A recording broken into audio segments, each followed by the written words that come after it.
Hello everyone and welcome to Thursday live lessons here on ukuleleontheground.com. My name is Aldrine Guerrero. I'm joined by Mr. Aaron the Voice Nakamura. What's up, Aaron? What's up? And Mr. Kahai the Legend Fergan. Say what's up, Kahai. What's up? So the boys are back, the boys are here, and we're gonna be answering some questions. How this works, Thursday live lesson works like this. We get questions from you folks via email, via messaging, or texts, or haze across the street and stuff. And we try to answer them here on our podcast as best as we can. I'll try to come up with a with an answer, and these two guys right here are going to put in their own 2 cents, and we come up with a mega answer for you. Sometimes we get it, sometimes we don't. Sometimes it's just for fun. So, you know what, let's have some fun now, and let's answer some questions. So here we go, Kahai. Go ahead and lay one on me, buddy. A couple of weeks ago, Brian said... Oh, shoot. Sorry, not Brian. I don't know. John. Okay. John asked, I want to purchase a small amp for basically home use. Yeah. I would like an amp that is good at projecting the acoustic qualities of the ukulele. Amps that I have heard of include Yamaha, Vox, and Roland. Do you have any specific make and model recommendations or specifications that I should be looking at? Okay. What I like about this show is I just sit down here and stuff and answer these questions. I don't know these questions beforehand. Like, Kahai knows them. Like, when I don't, sometimes I'll ask Kahai, but like, hey, do we have any questions? And he kind of like lets me know like beforehand so I can kind of think of stuff. I just sat here and this amp was just here sitting next to me. I was like, I think we're going to talk about this amp. So for those of you listeners, there is an amp right next to me, and I'm going to be talking about this because of that, was that question. I got this amp a long time ago, and I like, I bought this amp mainly because it was within my price range. Also because acoustic-wise, this actually gives me a pretty good ukulele sound out of it. And this is a Fender Champion 600. So this is supposed to kind of mimic the old school kind of Fender amps like that they had before, and it sounds really nice. It's warm. It's a tube amp, and I believe I got this for around $300 at the time, and that was maybe 10 years ago. So I don't know how much they are now, but I love this amp. I even have like Jake's dragon like sticker of Jake Shimobukuro's dragon like over there. That's how old this amp is. So I have a 1/4 inch here, and we'll plug in this very ukulele, and we'll kind of see. Oh, something is kind of finicky. Oh, there it is. Because the bulb is kind of weird. It's like 10 years. Like I might have to change the bulb or something. So it actually has a bulb? Yeah. So the bulb for for tube amps, the tube tube itself makes for a warmer tone, and I like that tone for ukuleles because I feel that sometimes when you use amps on ukuleles, they tend to bring out like the nastiness of like the highs and the mid ranges of the uke, and it's not really that balanced. So with this particular amp, it keeps the the integrity of my sound.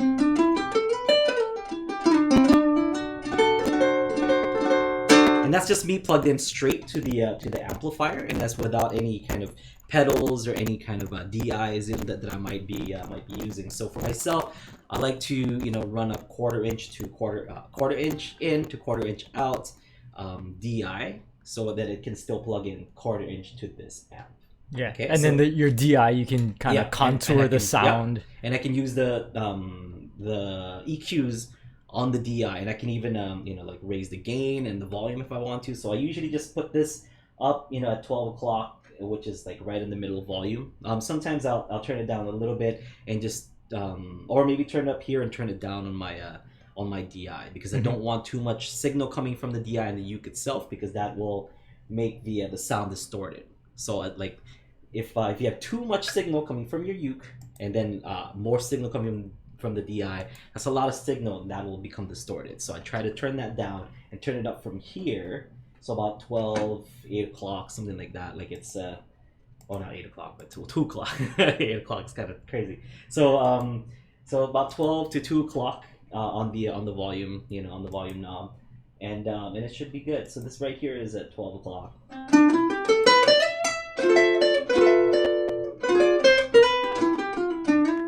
And it's not one of those like break your bank kind of amps and stuff.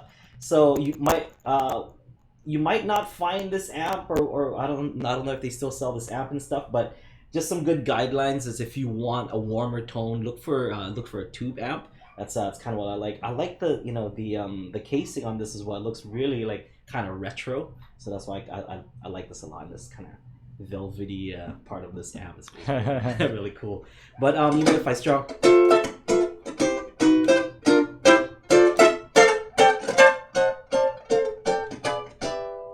it still sounds nice and warm, and that's, like I said, without the EQs. That's just what it is. I mean, of course, like my ukulele has a lot to do with it too.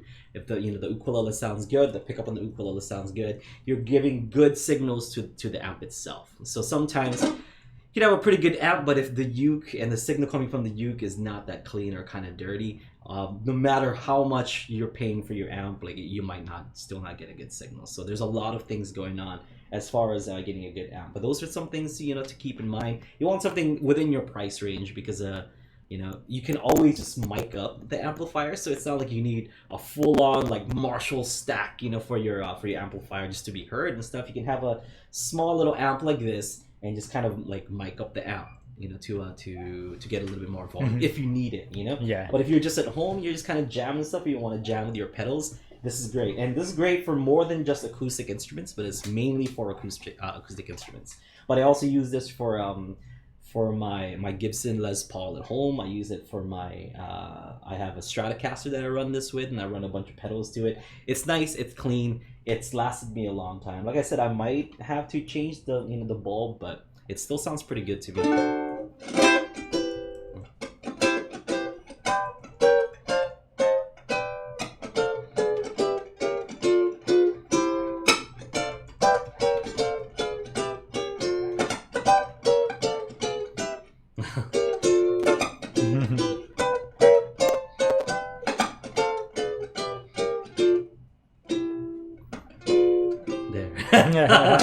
Okay, so that's my opinion on amplifiers. A lot of different amplifiers out there, they tend to be more in the high, like the highs kind of tend to be a little bit more boomy, and well, maybe boomy isn't a word for highs. They're more like piercing would be the answer, and it sounds too like kind of compressed. It sounds too like mechanical almost, on the sound coming out of the amplifier. But amps like this really gives it a good sound.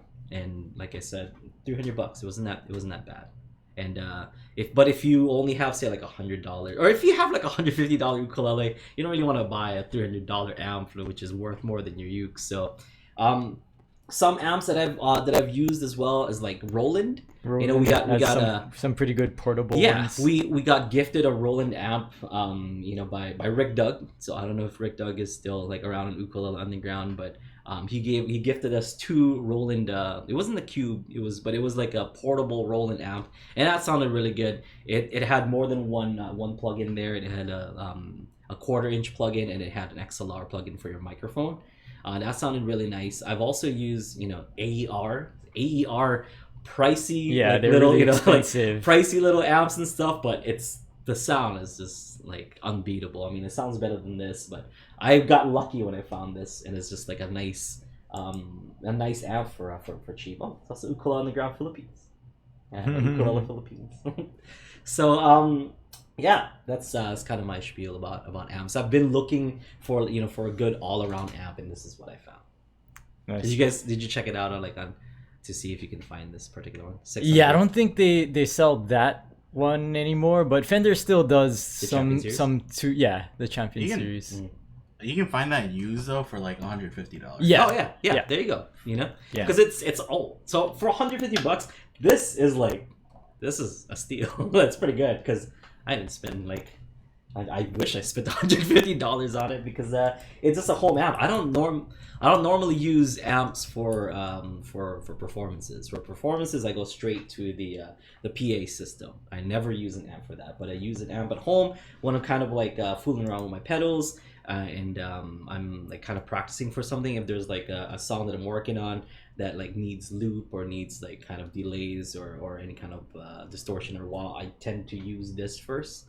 and then I go do it in the studio or something, or do it in a performance. Yeah. Yeah. Also, when we had webcam sessions with Matt Dahlberg, Yeah. he did a webcam sessions episode about just some accessories for your ukulele, and he swears by the Fishman Loudbox Mini. Okay. It's like it's maybe a $250 Fishman amp. The Loudbox Mini. Is that the one with the EQs on the? Yeah. There's I there's saw a those. bunch of knobs on the thing itself, so you probably don't even really need The your DIs, DI. yeah. So you can contour the sound. I was talking about like getting too much highs and muddy mids and stuff, and you can fix just turn that, it down. with the with So the if Fishman that's amp. kind of your price range, 250 bucks, that's like also a pretty good option. It's not tube though, it's just like a regular. No, but I mean, really, the like digital is pretty okay now. You know, the kind of things that they've been able to do with digital, like in the early days, it was not comparable at all. Yeah, but it's just getting closer and closer now. So I have to kind of get used to it though, because like when you turn it on, like even though the light like turns on, it's like you don't hear it until like the bulb kind of like warms up. Like when the bulb warms up, it's kind of cool. Like it gives analog me, technology. It's really like a throwback. So I love this amp so much. Yeah, I just like leave it here at the office or whatever. But I really do like this amp. A lot. Yeah, so there's a bunch of different options if you're looking. But I mean, did they say what they were planning to use it for? Because it Home. Okay. Just set up in your own home. Yeah, I just wonder. eBay this or get one of those Fishmans or Roland. That what was that like 300 to like $300? Yeah, around there. I think that would be, if you can afford it, that would be your best choice, because not only does it have a 1/4 inch, but it has like an XLR for a microphone if you're into that. It's dual. It's got I think you can loop stuff if you have a foot switch. Yeah. And if you add a foot switch to it, it's also a loop pedal. It's got EQs in there. I think just like small time, like maybe low, mid, high EQs, and it's good. I mean, Aaron and I have one of those, and I think it works really well. Roland makes a bunch of really useful portable stuff. Yeah. Portable amps. I think the one that we had might have been the AC33. Okay, that sounds familiar. But I don't know if they have it anymore. Yeah, they have like a bunch of newer versions too. So just check out their whole lineup. Is it the same price range? Yeah, right around there. Okay. Kai, what do you use at home? Because I know you use amps and stuff. I have a small PV amp, and then I have Are they a little bit more crunchy? I played with PV before. It was more on the crunchy side.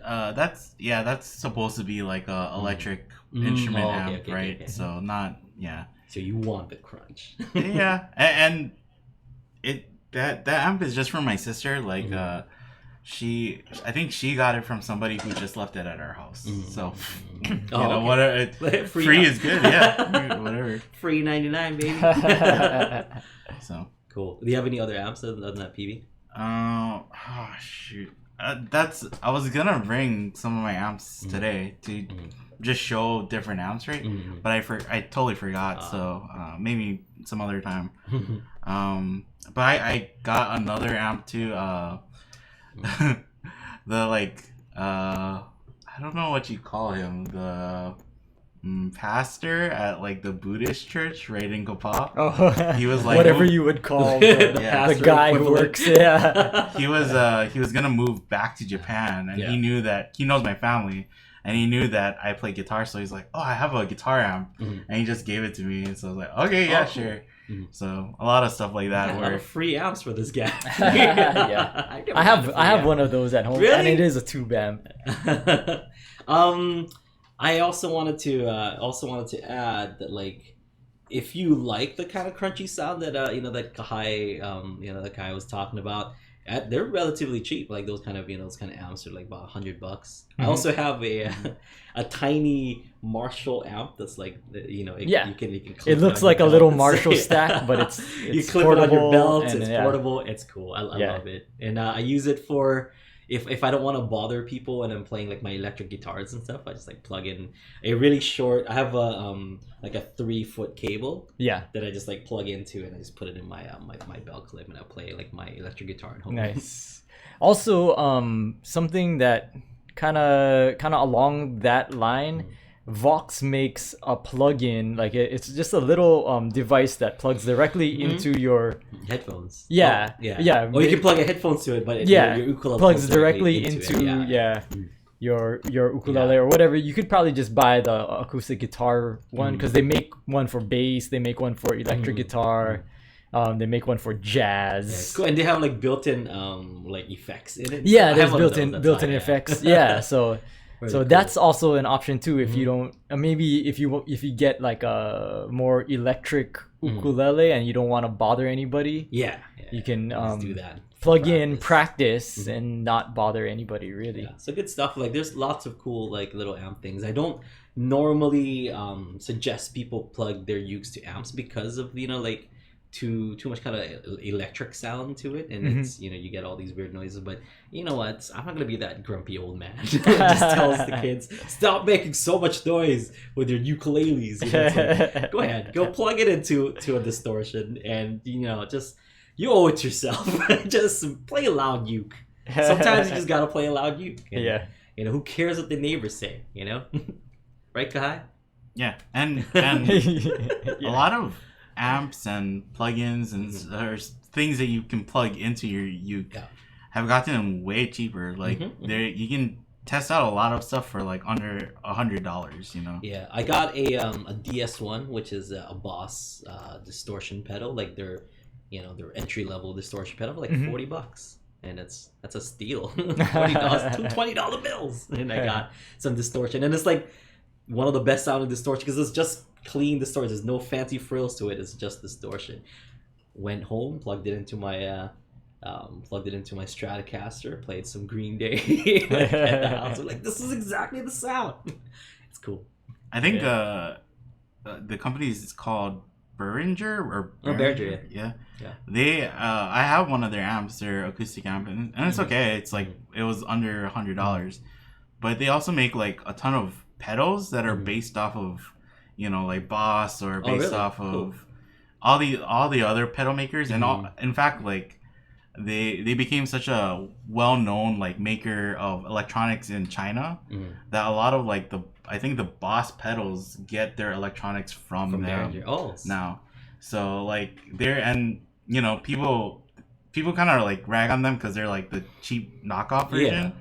But I've seen some people say like they're pretty decent for what they are. They are. Like trying it out. I've tried like Behringer mics, like my friends. I play at a local bar here on Fridays sometimes, and whenever I get irresponsible and not bring my own microphones, I get to try out my friends' microphones, and they have Behringers, and I use an SM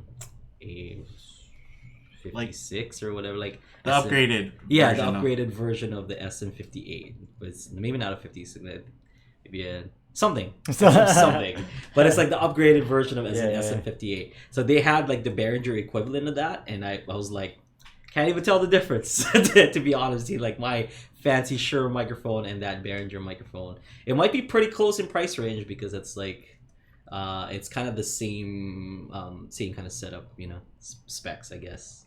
I don't know too much about microphones, but it sounded good. Yeah. Other brands. Hi, Aaron. You guys know any other brands that we haven't mentioned yet? We got some stuff in the chat. Some people were saying Jim said that he has a Loudbox Mini from Fishman, and he seems to like it too. Oh, I've seen that. It was at his house. Yeah. Daniel says that he has a Roland Portable. And it's just great for just taking it wherever. Yeah, because you can battery operate it. Thor says that he has a Yamaha THR10 acoustic. Is perfect for a desktop amp. I haven't used so much battery since my Game Boy. When I used that thing. Yeah, so I mean, just, everyone's got different. I mean, it really is like apples and oranges for people. Yeah. So I mean, if you have like a local music store that sells acoustic instruments, go down there, and just start plugging it in. Yeah, try them out for yourself. See what what kind of knobs they have, and play with all the knobs. Yeah. Yeah, 'Cause it's as long as it's a you're- great way to kill an afternoon. As long as you're there with the intent of buying one and stuff. Yeah. I mean, I don't Yeah, see they why should that let would you be, test they it. should just let you just play around with it, Unless you're just there, like you're some kid, like I just want to make noise today. But that sounds like a great afternoon too. So yeah, play loud ukulele. You owe it yourself. Plug it in. Get a cheap $30 distortion from Behringer or something. Just plug in your uke and just wail out. You don't even need to know how to like pick or anything like that. Everything that you pick with distortion on it, it's gonna sound great. Like that's what I've learned. I learned that like distortion and effects in general like pretty much covers up a lot of the technical flaws that you might have, because it definitely does for me. Like I do a lot of speed picking and I'm like, oh man, it's starting to sound good. If I take off the effect, I'm like, man, it sounds so sloppy. Yeah. Like you add a delay. And Yeah. then you can do tremolos like twice as slow because the delay will like double it up anyways. So it's like you get away with a lot of Have stuff. you used like slapback echo? That's a fun one. Oh no. It's fun. I first kind of like played around with it because I heard. Speaking of Dragon, Jake has the Walking Down Rain Hill album, and in that album there's a song called Heartbeats. And Heartbeats got this like kind of slap back like delay echo kind of thing that he did. And I had a delay pedal at a DD3, I believe, from Boss, and I was trying to make it so that it matches like his. So because I play along with a lot of records and stuff, and it wasn't until like my other friend who played guitar, he's like, "Oh, that's like a slapback echo. You're trying to like do the same thing with a regular delay of what a slapback echo is doing." Oh, I'm like, yeah, I knew that. Immediately search. Exactly, search slapback echoes. Oh damn! So I bought one and I started fooling around with it, and yeah, it's good stuff. It's fun. That's There's a lot of cool, fun fun pedals out there. Definitely, I wanted that Miku pedal. Oh, we talked about it before. But I asked Mike. Mike was supposed to carry it for me, but unfortunately things happen at the music store, and they're not going to be able to carry it for me anymore. So I'm gonna have to like eBay it myself or something. That's and that pedal is like actually kind of rare because Is it? I don't think they made a lot of it. Like I don't want to like spend too Yeah, much money. pay a lot. Because like I think he was gonna sell it to me for like $150 or something, or $200, and that's already pretty pricey, for a pedal. yeah. But I was like, I just want to make my uke talk like an anime character. That's so much to ask. I just wanted to say yatta, like just once, Kai. I want my uke to say yatta. Basically, isn't that like well, like it has a bunch of different functions, but I think part of it is just like a MIDI send channel to send out whatever you're like, whatever you're playing, that's cool. right? That's awesome. So Busted. Imagine if I had it and I busted out in Denver, and Denver's like, "What is this new tech?" I'd be like, "Hey, it's a trade secret." He's big. It is his ukulele say yatta. Are you expecting a lot of people to bring like celery stalks and then wave it in the air? That's what they Is that do. what they do? Yeah. Oh yeah, I don't know, but I think I told you like my friend had like a VIP like backstage access kind of like tickets to the. I'm like, dude, she's like a cartoon character. Like, what are you going backstage? You don't for? actually meet her. But whatever you're into, Rick, that's cool. Let's see. Any other questions? Yeah, we got some. Cool. You have any from the chat? Yeah, Yeah. Cool. I think Renee asked, like at the start, she asked, how much are those cables? Oh, this one? This is just a regular Nutric cable that that we're using here. It's maybe $20 or something, like at the local music store. Yeah. I've had, I think we've talked about like Analysis Plus cables here, where they're like $5,000 for one, and I talked about a specific Jake picture like on Instagram that I saw that had about $50,000 worth of cable, $100,000 worth of cable on the ground. This one is just a regular, run-of-the-mill $20 standard cable. Yeah. What's the one that you use on stage? That's a Zeola Silverline. That's like a couple $100. Like I think I got it for 130. So yeah, okay. a couple $100. Look up Zeola Silverline. That's the kind of cable that I use on stage. And it doesn't really matter anymore because I use 2 quarter inches and a quarter inch out is like just some whatever Just cable a random. like the Lonnie gave us. Yeah, you know? yeah. So I'm like, Somebody made. whatever. Yeah.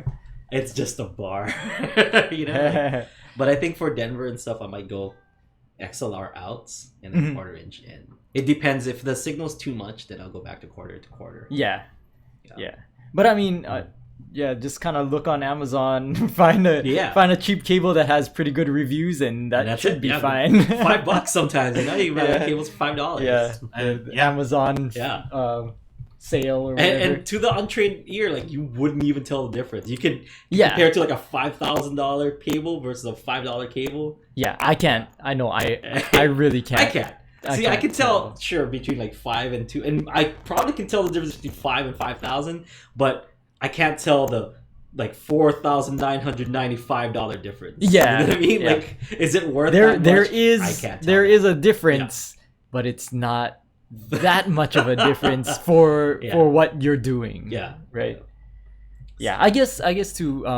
If you really can tell the difference, and if your playing kind of warrants the difference, true. Then if you're Jake Schwibukuro, is might be worth it. Maybe. For most mortals, you know what else has one? Derek Sebastian. I saw him like walking around like a gangster. Has like, Analysis Plus. Yeah, like a Like gold the- Analysis Plus. I'm like, What? whoa, Wow. feed your kids, Derek. Like, sell the cable, feed your kids. He's feeding his kids just fine. I think like he knows those guys. That's why from like Analysis Plus. Oh. Yeah, like hooked up. Oh, that's cool. I know. I gotta hang out with Derek more. Maybe I can score some gold cables for myself. Shout out to Derek Sebastian, cool dude. Maui, check him out. If you guys ever go to Maui, I think he plays at the Hula Grill like all the time, or at least he used to anyway. Same place where like Willie K I think plays over there too. So whenever you're in Maui, check out Derek Sebastian. Great ukulele teacher as well. So I think he does private lessons. You can book with him. Shout out to Derek. Close person friend. Kahai, give us another question. Renee asked you, how often do you change the bulb for the amp, and are they pricey? I don't know. I have like I said, I have had this amp for about 10 years, and I don't know. I've never changed it. Some people say, like they die out within 10, 15 years, but it just depends on how much you use it. And they definitely don't use it as much as other people would. But I think just the age. But then again, I don't know. You got guys with like 50-year-old amps that probably haven't changed or like the bulb. It just depends on how much you use it. Maybe. If it doesn't die, then you don't need to change it. I know some guys like they really try to keep their original bulbs or their older bulbs because they say like they don't make it the same or something. And they are filled with like gases, right? Like they're filled with helium usually. So just like the type of the quality of helium, I guess, or whatever. And I know like that some people will make vintage bulbs and sell it so you can have that really vintage sound too. So it kind of just depends. Cool, man. I really love that. I love this amp so much. Like if you play it, like it sounds like how it would sound like naturally. It's got but I think it's like my nail getting that like that sound. But then but when I was playing Twinkle Twinkle, but I was using my C, and it's like really nice and warm. And if you had your DI plugged into it beforehand, even better. then you would be able to change the kind of contour of the song to what you usually.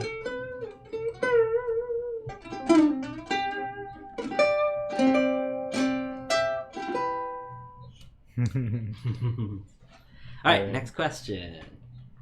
Colonel Time said a few lessons back, Aldrine said that he tunes his strings up a whole step and plays it, and then tunes it back to get the uke ready.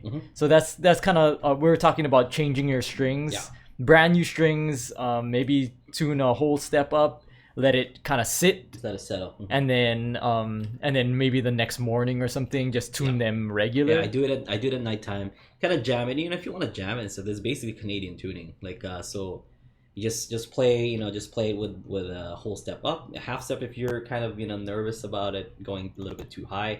Then the next day, tune it regular to GCEA, and it should have stretched out a good amount. Sometimes you still have to stretch it out a little bit, but it does most of the stretching overnight. Yeah. So the question is, does that not mess with the strings in terms of intonation? And there's like kind of urban legend that says never tune up your strings if you want to keep the intonation correct. I haven't seen any. I haven't had any problems, and I've been doing it since I was like in high school. You know, like, Yeah, as far yeah. as my string goes, and And you use mostly nylon strings anyway, Yeah, so they and- kind of and- need the stretch. and in I order go to get... from like, oh maybe yeah, it might be different with steel strings, but Yeah. you know, as far as nylon strings, I haven't seen any or I haven't had any like bad experiences or seen any bad experiences. And I go both ways. Like I lower it by a half step sometimes, and then I go up by a whole step, and I just go like back and forth, and it's fine. I mean, Yeah. I tune after every song anyway, so I don't know if I would notice it if it did have a difference. Yeah.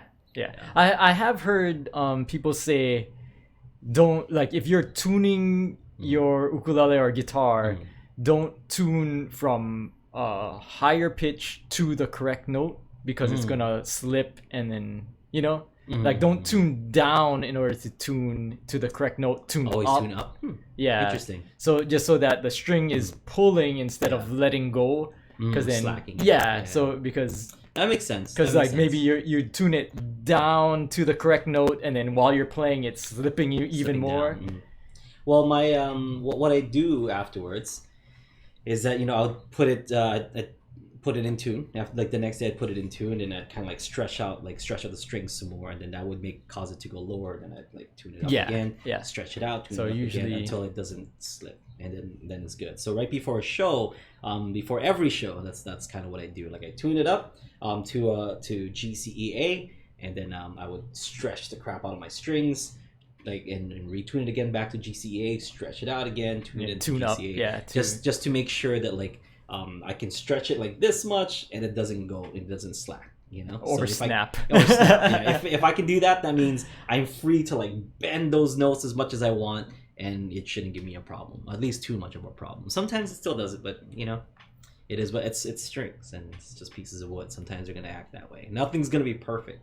They haven't built like the perfect set of strings with the perfect set of tuners that'll keep everything absolutely crisp and tuned every time, like for longer than 24 hours, because I've never seen it. If you find that, like, please let us know, because I want to be able to use those set of strings. I don't put my name on that, because even though I made these strings and I love it, I mean, they're still strings. They're gonna do what strings do. They're gonna slack. They're gonna get off tune every now and then. But these strings, they stay in tune relatively well. For if you kind of just check it before a song or before a set and stuff, it should be good. And it can handle a lot of bends and stuff, but still the inevitable. Maybe people in like cooler climates or like more steady climates, they tune their strings and then they're like, oh, it's just in tune all the time. Yeah. But like I every time I tune my guitar, I play my guitar, I retune it. Like I check to make sure that it's in tune. Because even going from here in Hawaii, like if it goes from, I don't know, at night like 50 degrees, and then in the day it's like 80, then Back it's down. gonna like it's just gonna be out of tune. So it kind of that's the way that I've always grown up, is like if you pick up an instrument and it hasn't been played in a while, you just retune it anyways, right? Yeah, the strings are gonna be a little bit different. So yeah, and it will still. I also noticed that like steel strings hold their tune a lot better.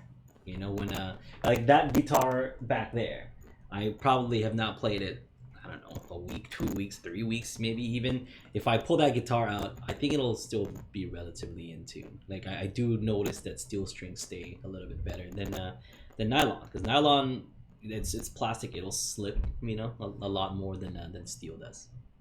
Yeah. So a lot of those urban legends might pertain to a steel string. yeah, and I feel like if you have a good quality instrument, that it's supposed to be like, the intonation is supposed to be good. Yeah. And then you're using a good quality string that should be like nice out of the pack, then it really shouldn't affect your intonation. And if it does, it might be like because the strings cheaper strings will like you know stretch more or they change more. Yeah.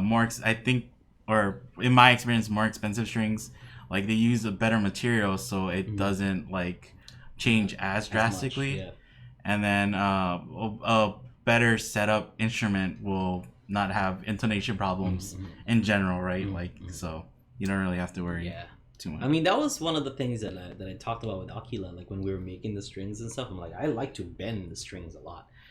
Can you give me or what kind of material would you suggest that it doesn't that causes it to not do that? And they sent me like a bunch of different kinds of materials for strings to try out, and that was one of the things that I had to do, like just run it through the test. Like I played it for a bunch of gigs. I'm like, I like this one, I don't like this one, I like this, and then we checked out the different the gauges and stuff for the tension, and then we base it off of that as well. So there's a lot of like R&D that we did for these strings, and they still they're nylon strings. They'll still slip and stuff. I'll be willing to admit that every now and then, but stay relatively in tune. We try. we try. Okay, yeah. Next question.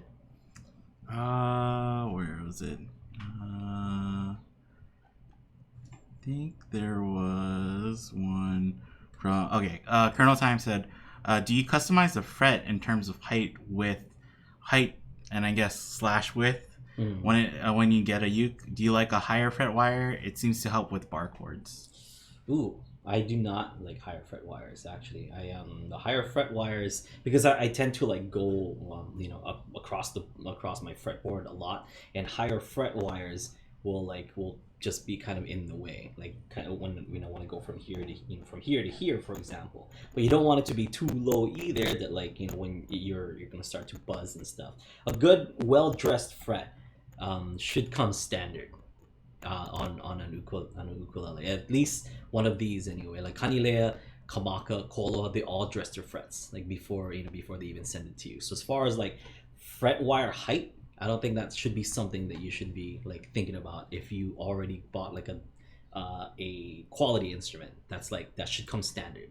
As far as the heights and stuff, that can be changed. I like a little bit on the lower side. I do for like action. Action. You're talking about action, action. not anything to do with frets. The height of the string, of the strings okay. itself, not the height of the fret wire. So the height of the strings itself, that might be a player's choice kind of thing, but standard, it plays pretty well standard already. I do like to lower it a little bit just based on my own personal preference, but if you buy a quality instrument like Kanilea, Kamaka, Koloa, it should come with like standard height, which should feel pretty okay. Some people want to lower it, and that is something that you do after you get the instrument. If you prefer it to be lowered or not, you can't just assume that like, okay, well, this is the height that I like it, because it's going to be a different instrument. Like the height might be where you want it, but the like we talked about last week, the width of the of the fretboard might be a little bit wide, so that might change your perception of of lower strings or higher strings. So you want to change it after the fact that you get it and after you play with it. So I would suggest after you get a quality instrument, play with it for just a couple months, like 2-3 months, and then that's when you make some decisions and like, okay, I like this, I don't like this, I need to be this needs to be changed, or this needs to be adjusted. But really like get to know it first, maybe even like half a year, like that's when you really get to kind of know the instrument. But fret height doesn't usually is not even part of the equation. I have never done a redress fret. That's what they call it. Like you got to redress the frets, and they like kind of take this thing and they do this so that it makes it kind of even. Depends, And also on the on the side, it's mostly because I wanted to get rid of like whatever was poking out on the side on the sides, fretboard. But I've never done a redress fret on the top, because if you do need to redress the fret, and that means that's like a defective uke, because someone should have done that like before it went out of the factory, because that's like one of the last things in finishing that they do, at least Kanilea anyway. They go to finishing, which they dress the frets, they they fix the saddle, they check the they check the intonation, they do all that stuff, and they dress the frets and they put on the strings. That's like the last thing before it goes out, and they put the little tag on it and then put it put it up in the showroom or packaged it up in order for it to be sent out. So that's part of finishing. And if it is, or if it needs to be adjusted, that means that someone missed that. Yeah. I think if you feel like your fret is high, it's more likely that you have a sharp fret, so you can feel the distinction of it poking out more. Like, and it's just that the edge of the fret wire itself might be too sharp, so they'll just like curve it a little bit to make it easier. And that also depends on weather. Like, to be honest with you folks, if you have very low humidity, and your fretboard might tend to shrink a little bit. As weird as that. Yeah, but that's not talking about the top of the fret though. That's talking about the edges of the fret. But if it's I guess on the edges. Yeah, stuff, it's so that's not gonna affect how high the fret is. I don't know, because I'm trying to understand like where this person's coming from. Where like they would even think about kind of like redressing the top of their fretboards, and that's why I'm thinking like that's like a usually, factory, right out of the factory. That should be, it should just be standard. And because if you lower it, it's gonna buzz. If you lift it, then it's gonna be uncomfortable to play. So it has to be at the standard height. That's just my opinion. And they should be pretty even all the way across, or else you're gonna get you're gonna get buzzes. You're gonna get some kind of problems and stuff, and some unwanted noise. Yeah, that really should be only something that you worry about if you're building ukuleles. You builder. Yeah, because it should have left your shop already like perfect. There's like, because even the fret wire height is different from like string height too. The action height, and some people think too like, oh, the action is straight all the way through your neck, but it changes. It gets and it can even like it gets closer to the bridge. Yeah, it can get high. Usually it gets higher as it goes closer to the bridge.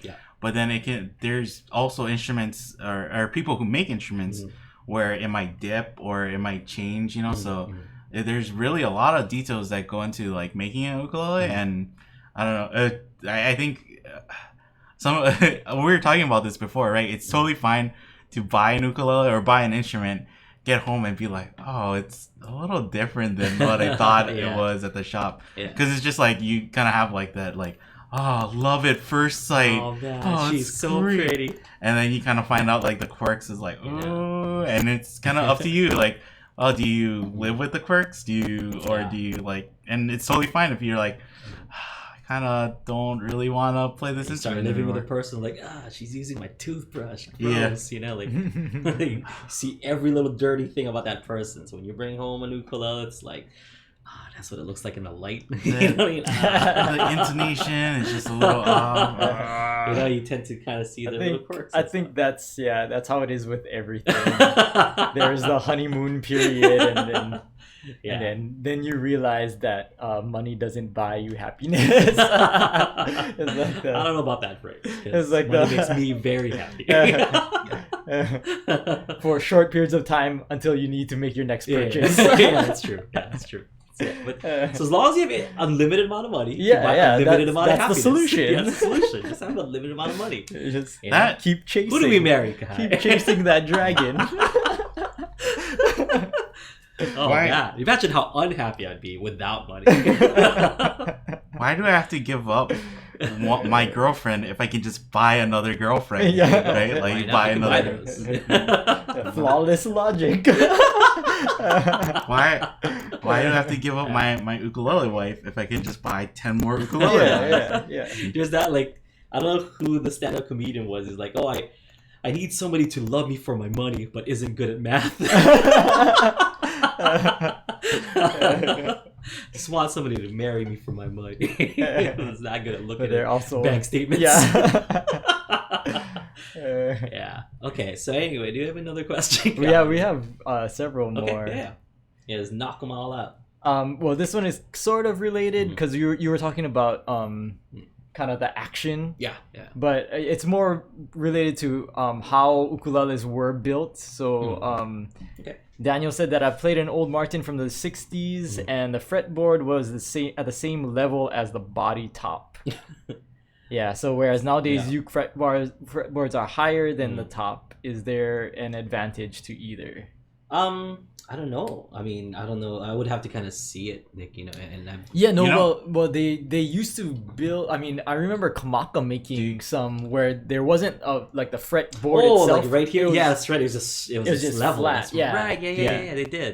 Do you remember the uke I brought in for my dad, his soprano? Mhm. That one is like just a solid Yeah. piece, Straight just up. like straight through Yeah. the whole body. It's Yeah. just yeah. So I think part of that has to do with if you create your fretboard separately, you can set your frets to the proper height and the proper like distance. And then if you mess up and you still kind of attach it, you can still swap it out. yeah. Like, the builder can still like remove the fretboard pretty easily. Yeah. Whereas if your frets are set into the neck, you're gonna have to replace the entire neck. Kinda, yeah. But also it kind of has to do with your saddle has to be a certain height in order to project Match that, yeah. volume. And so by having your fretboard set slightly higher than the face of your ukulele, it can match the height of your saddle.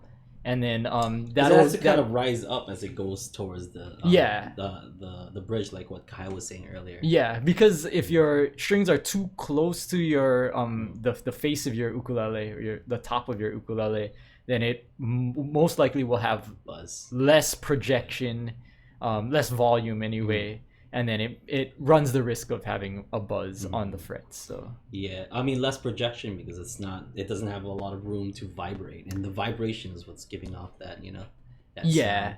actually, because the volume is a function of the height of the saddle. Yeah. It's funny because you can't have it too high, or else it won't conduct the vibration to the top. But then you can't have it too low, or else there won't be volume. So If you look at like old ukuleles or well, at least I know old ukuleles, they really were made out of like one single piece of wood. Like the neck and the body were both made out of the same piece of wood. And I think I don't know, like just in modern times, it's like engineering wise, it's like smarter to make it separately, and then you can also do things like add a truss rod into the neck where you can adjust the neck if you need to. But then also I think economically it's just like we can't afford to make like a mahogany neck or whatever. So ebony neck will work fine. Well, like or ebony neck fretboard. Every single like ukulele factory that we go to, like they all say the same thing, that the number one cause of like number one repairs that they do is like broken necks, because that's how they used to build it back in the day. Yeah, so like necks would just like kind of snap this way or whatever. And a lot of it was because like people like Kamaka were making koa necks and stuff, and that koa just doesn't handle much tension. Strong. So back in the day, they used to make almost everything out of koa for the whole instrument. And it's just for like the laws of physics, you kind of need some structurally hard neck, because koa is a good top kind of tone wood for the uke, because it's soft. It'll vibrate because it's more of a softer wood. So you don't want soft wood. Entire thing to be on soft, soft wood, because you'll run into it kind of breaking and stuff. But this app is awesome. The fact that it's picking up everything.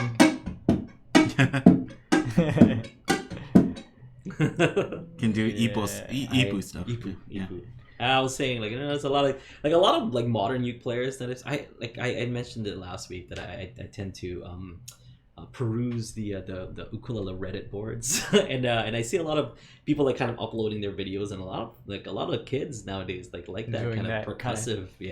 It's cool, man. I'm like that old man, like, hey, fellow children, like, hey, fellow kids. I mean, I can't wait to see what the next kind of evolution of ukulele is gonna be. I try to have my fingers in the pulse, but there's like a guy named Randy Kapasin, I think his last name is, but it's like a Filipino like last name. He's currently he's one of my favorite percussive ukulele players. Oh yeah, and he's just like, he Kind of just like exists on Andy like McKee of kind of ukulele. he just exists on Instagram and YouTube and stuff. But if you guys check him out, I think his name is Randy Gapasin, and he's like really good. He How did do you spell that? Gapasin, Gapasin, like Filipino like kind of guy, but he does like cool little like. He has a nice. Does he have a YouTube? Yeah, he has a YouTube channel. He's good.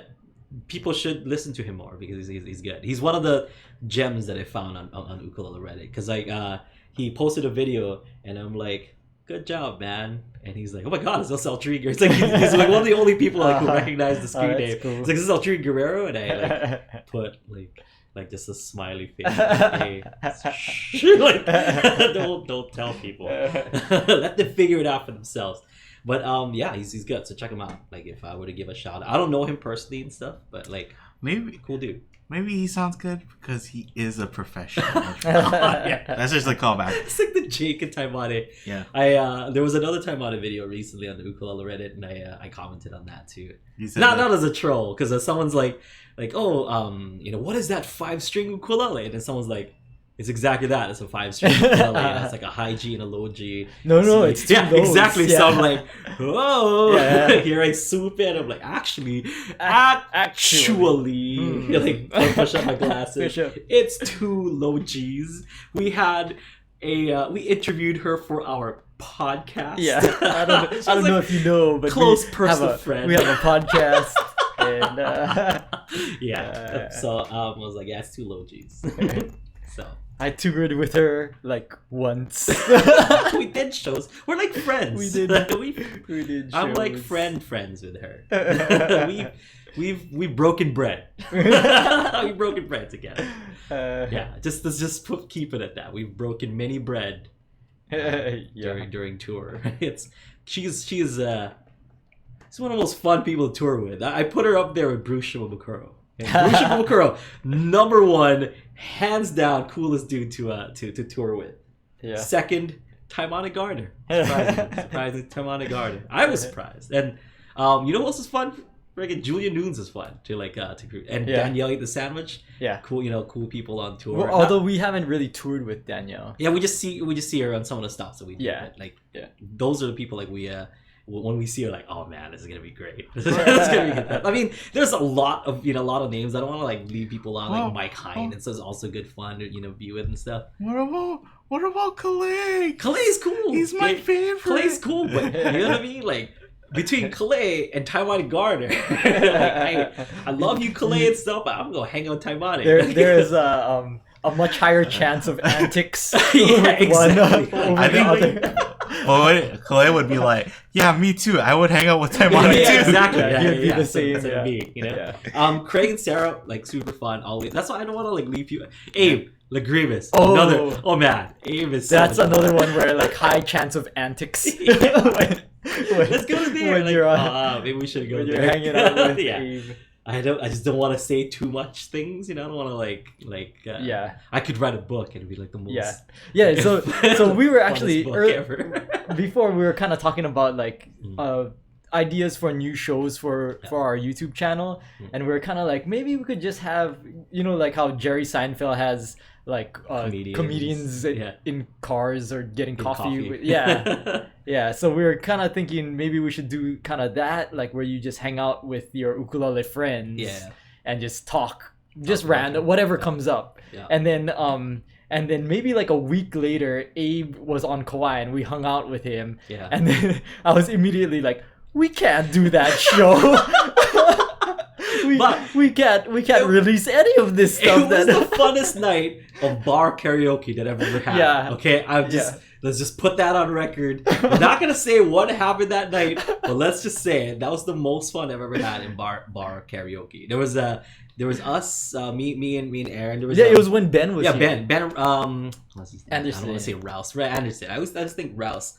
Ben Anderson was here. You guys remember Ben Anderson? He was on the podcast. He was on the pod. And Abe Lagrimas, Mike Odo. I think it was just us, right? Yeah. That was it. Yeah. And we were at some bar on Kauai, and it just happened to be karaoke night. So. Yeah, we didn't plan it. Yeah, it was spontaneous. So good. It was so good. And Ben, not being from the United States, like seeing Americans do American karaoke, American things. It's awesome. Yeah, I could write a great book like just based on experiences that I've had with youth players, especially on tour. Even home stuff, I guess. Now that talking about like karaoke with Abe, Yeah. so good. Yeah. Who do you like touring with? Now you've toured with some people and stuff. Who do you like touring with? Here's my question. Hey, let's pause for the audience questions. This is Aldrine's question to Aaron. I don't know. I mean, I just like seeing the people that friends that we've met before, meeting new This people. is a diplomatic answer, Yeah. Aaron. Oh, I have to. I guess I would have to say whenever we get to see Mim. Oh yeah. She's fun. That would be because like we've never really toured with her because she does do shows and stuff every once in a while. I've seen Mim in some But- like some tour like just spots, like but it's usually just whenever we Now. get to see her. Well, yeah. Like, it's fun to be at NAM with Mim and like, you go around and you look at stuff, but then we do make it a point to be like, Mim, what are you doing tonight? Like, let's go get dinner. Like, let's make sure that we, hang out outside of NAM, just to do that. And usually we go to burgers or pizza or whatever. So for people who don't know who Mim is Ukes. mimsukes.com. Yeah. She owns a website where she sells ukuleles and kind of talking about that where if the ukulele is kind of one of those that they didn't dress the frets, she'll make sure that before she sends it out, she does it. So she makes sure it's nice and pristine. Yeah, She knows there that are a too. few ukulele sellers online that do setup that well. definitely do really good setup. She's one of them. Yeah, I haven't seen anyone buy from Mim that like had like complaints about. It's always dressed really well. Like her customer support is like really on it, right? Yeah. Like where she said that she'll send it out and then people will be like, oh, this thing isn't that great, and she'll say like, oh, send it back, I'll try and fix it, and if not, we'll like work out something else where I can send you another ukulele or just we'll see what we can or do. even if like say you buy an ukulele from her and you primarily play low G and like a certain type of low G, she'll set it up specifically for that. Whereas a setup for like a high G ukulele might be a slightly different. She'll make sure that if you're planning to use that for low G, she'll set it up specifically. For low G. Specifically. She's for good. that. Setup wise and so she's awesome. I mean, just price and like the amount of ukes that she has and in the variety of ukuleles that she usually only just carried like Ohana before. She was like the biggest Ohana whatever like dealer like in the mainland at one point. But now she carries like kamakas and koalohas All kinds of stuff. all kinds Yeah. of good So stuff. Chris in the chat says that I got my kamaka from Mim. And she's so good awesome. stuff. She's So awesome. So who else? Mim? You say you named one. well, ukulele site does setups. Oh too. no, just people Who that hang you you? tour with. I don't know. Fulare Pad was really fun. Yes. So See, I'm just like, oh yeah, Yeah. because I can't like say much. Like, it's not PG. You know who's cool to hang out with, but like people won't know. We can tell them like Crown Roots, right? Oh, Crown Roots is fun. Like they're San Diego reggae band.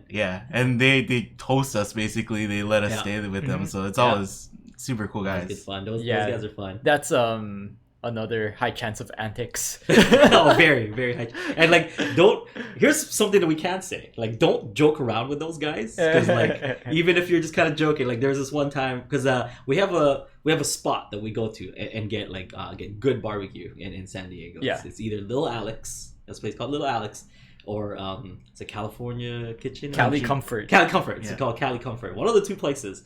And so we like Lil Alex. We didn't even know about Cali Comfort at this stage. We're like, oh man, wouldn't it be funny if we had Lil Alex 3 days in a row? And it's just that. And then the next day, it's like, where are we going for lunch? Like you said, Lil Alex. There's no joking with that. What? Can't have barbecue three days in a row. And guys like, whoa, you don't speak for me. Well, the other thing too, right, was like it's 12 at night. We're hanging out, and then talking about just like Mexican food, burritos, and like well, there's that place right down the street. Like, should we go like grab some?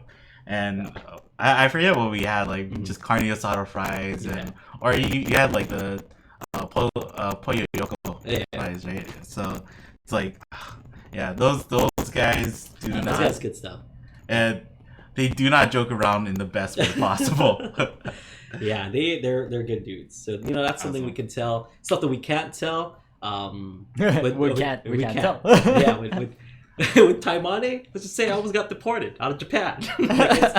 Good times. Good times. That was with Calais, I guess. Yeah. Calais was there. I wasn't there though. Oh yeah. You weren't there? I wasn't. Oh, there. I guess not. No, it was me. But Calais, I've heard the story. And Uncle Uncle not- Derek, Clay's dad. Maybe No, we're not gonna tell that story. Not podcast friendly. No. But I guess I'm sure the people on listening would like to know. yeah, they would love to. But It's sorry. nothing bad. Like we didn't murder anyone or anything. Like there wasn't anything like that. It was just some antics happened, and yeah, it was good times. It was a very patriotic time for Aldrine Guerrero. Yeah, very proud of his country. Anyway, questions. Let's go back to questions. That was fun. Now I know you like to tour with Mim and Fulati Pad. I want to tour with Fulati Pad again. Those dudes are cool. Yeah. I think that's pretty much it. We did have one question, but it was from Thor. Oh. And then Thor said that he was gonna go watch Endgame, so he's not here to hear the answer. Thor's not there anymore. So we'll do it like next week maybe. We'll save it for next Who's week. gonna die in Endgame? Who get your bets on, buddy? Don't spoil it because none of us have seen it. So. Who everybody's favorite character? Rocket Raccoon. Oh, don't tell me that. I love Rocket. Rocket's gonna Well, make it. actually, Jim had a question when we were talking about cables. Okay. Have you ever tried the cables where it has the button where you can switch off? So that you can unplug? Those are good actually. Yeah. It works. When I used to play at Volcano Joe's over in they had that as part of their system that. Because like I guess everyone's just gonna be like like pulling it out. So Zaysha, the person who used to who hosts that, has one of those silent cables, and she would just tell the person like, oh, just press the thing and just pull it out. It's no problem. Oh, and, okay. Like, and that's how like she kind of keeps things in check, which is good if you're running something like that where people are gonna be like unplugging and plugging in all the time. Those silent plugs work so good. I know that a brand that used to make that cable is Planet Waves, and I think that's the one that she had.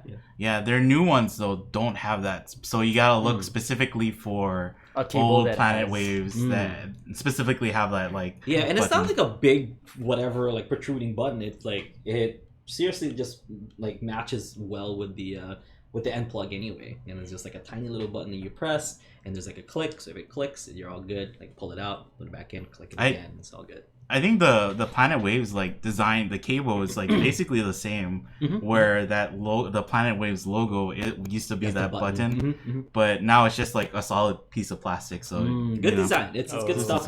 I've used it and it works. It's fun, and that's pretty much the only reason why you should use it anyway. Unless you're like tuning on stage maybe, but for something like that, I have like my DI to do that, but it's.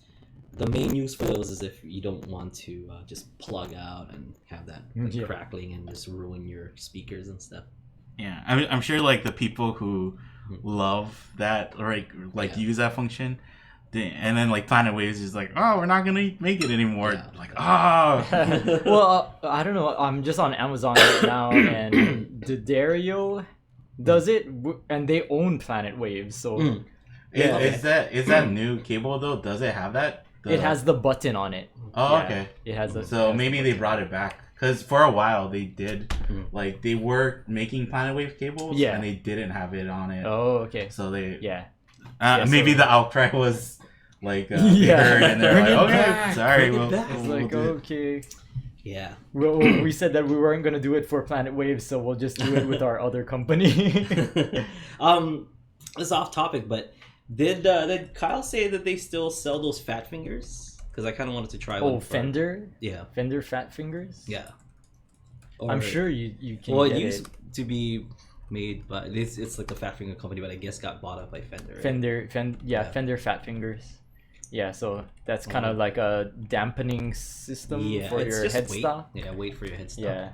So I wanna try that in some not the Kanile ukuleles. Kanile ukuleles are kind of on the lighter side if I were to put weight in there, but there's something that I do want to try it on though.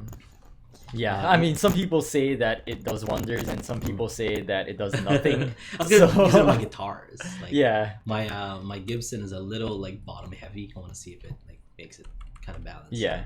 I guess the theory is that if your ukulele is pretty balanced in weight across the length of it, The sustain is. But I mean, most of the time your like well-built ukuleles are usually pretty balanced, Yeah, right already. around the 12th fret. So if you kind of like, you could balance it. Right here or down like Yeah, this. yeah. It's up I to you. don't recommend it. No, I don't. But it you should can be. try. Yeah, You it can, should be. Yeah. But there, I did use it before on my applause because it was kind of bottom heavy. Oh yeah. And now that I'm playing my my Les Paul, the Les Paul is like, it's making my shoulder hurt. Like it's so heavy, but the bottom end is like super heavy, and I want to add some weight to the top part. So maybe I was gonna use Fat Finger for that. I think, I don't know. Have you? I'm sure there is, guitars that are heavier Yeah, than a Les Paul, but like that standard Les Paul design. it's like a is- tank, man. Yeah, It sounds so good though. yeah. Like especially unplugged. If I were to play like my Les Paul unplugged versus my my Stratocaster, it's like night and day. Yeah. Yeah. Well, how much time do we have? I don't have a time on me. So just making sure. Yeah, we a got few a more minutes. Okay. So let's just kind of start to close it out here. Any Yeah. last minute questions, guy? I think that's pretty much it, right? Yeah. We did have that extra question, but we'll save it for next week. Okay. And then some people were saying too that we did have some audio problems and the stream problems, and it's just because we're testing out the setup, but I'll try to get it fixed by next week. Yeah, we're trying to work out a few kinks because when we head over to Denver, we don't want the action to stop. We want to be able to stream over in Denver while we're there because it's gonna be a Friday. We don't want to not do on a Lower Friday Live Jam, and it's gonna be fun because we'll try to do on a Lower Friday Live Jam in Denver, like with From with the a live festival. from the festival with a live audience, Yeah. so people can kind of play along with us. It's like it's the plan anyway, but we'll see what happens. So that's why like Kai's a little stressed out right now because he's making sure that this stuff works before we go up. I Yeah. might have to bring our whole like desktop computer just like set up. I don't know. We'll see. We'll see. I'll try. Hopefully people will show up for our jam. I Yeah. mean, well, our regular viewers. It's just us and Alan. Yeah, our regular viewers will show up virtually. Bring your I'm wife, sure. Alan, and we'll play Drop Baby Drop all day, baby. But yeah, I think we're gonna be streaming there, and the time is right around the time that Troy Fernandez is gonna be having his workshop. So we'll see if anybody Yeah. even shows So up. maybe for not our- even Alan. for our- yeah. If I was Alan, I would go and see. I would go see Troy. that. I think that's how I'm gonna start the stream. I think. Yeah. If you're looking for Troy Fernandez's workshop, it is down the hall. Yeah. Just in case. Yeah, in the bigger room. Yeah, than go to ours. that instead. Let's just Yeah. say go to that, and yeah. When I found that out, I was like, I want to go to Troy. Yeah. Troy's. I want to do but- that. But I just want to bask in Troy's greatness. for everybody else though, that jam should be at Same time. same time. We'll try to make it at the same time. Yep. We're gonna rush over there and set it up. Mhm. So hopefully it. Yeah, same We'll be time ready. as normal. A low Friday Well, live jam. yeah. So 2 p.m. Hawaii Standard Time. Still same. I think it's 5 p.m. Denver time. Yep. But 4 hours should ahead. be it should be the same with everybody. Yep. Yeah. It's 5. Is it 5 or 6? But it was 4 hours. I think it's 5. 5. Okay. Yeah. Oh, from 1. Yeah. Yeah, I said 2 p.m. I don't know why I said 2 p.m. But 1 p.m. Hawaii Standard Time, same as 5 p.m. Denver time. Yeah. Is that mountain time? Mountain Mm. daylight. So, so, all right, guys. Thank you so much for tuning in to Thursday Live Lesson. Hope you guys had fun. If you're listening, thank you so much for downloading this as a podcast. We have tons more content over at ukuleleunderground.com. And if you sign up for UU Plus, we have way more more content in there as well. So make sure you sign up for UU Plus and take your ukulele playing to the next level. For all of you UU Plus subscribers, thank you so much for subscribing. Hope you guys enjoyed this episode. You can kind of see this app that I'm talking about, see some of the cool stuff that we had here on video. Thank you guys so much for tuning in every week, some of you. So we appreciate you, and we'll see you folks tomorrow for the Aloha Friday Live Jam, or stick around for the one-on-one coaching for all you UU Plus subscribers. Have a great one. Aloha.